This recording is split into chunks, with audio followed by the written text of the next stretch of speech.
চলতি বছরের শুরুতেই আরেকটি এল ক্লাসিকোর সাক্ষী হতে যাচ্ছে ফুটবল বিশ্ব। রাতে সৌদি আরবের জেদ্দায় স্প্যানিশ সুপার কাপের ফাইনালে মুখোমুখি হবে বার্সেলোনা ও রিয়াল মাদ্রিদ।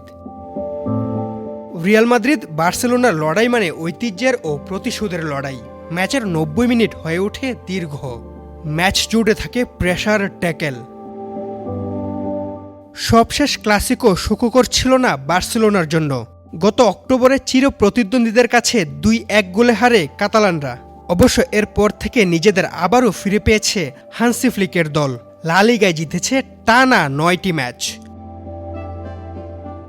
এদিকে সময়টা খুব একটা ভালো যাচ্ছে না রিয়াল মাদ্রিদের। চ্যাম্পিয়ন্স লিগের বিগ ম্যাচে হেরেছে লিভারপুল ও ম্যানচেস্টার সিটির বিপক্ষে। এই মৌসুমে সব প্রতিযোগিতা মিলিয়ে দলের সর্বোচ্চ ২৯ গোল করা এমবাপ্পে ব্যথানাশক ইনজেকশন নিয়ে খেলার সম্ভাবনা উড়িয়ে দেননি কোচ জাভি আলোনসো। একই সঙ্গে রিয়াল মাদ্রিদ কোচ স্পষ্ট জানিয়ে দিলেন, ফরাসি তারকাকে নিয়ে কোনো আত্মঘাতী সিদ্ধান্ত নেবেন না তারা।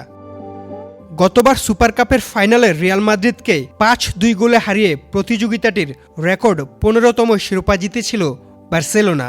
গত মৌসুমে রিয়াল মাদ্রিদের বিপক্ষে ৪ বারের দেখায় সবটিতে জিতলেও এই মৌসুমে প্রথম ক্লাসিকোয় বার্সেলোনা হেরেছে। তবে এবার রিয়াল মাদ্রিদের সামনে সুযোগ গতবারের প্রতিশোধ নিয়ে সুপার কাপের শিরোপাটা নিজেদের করে নেওয়া।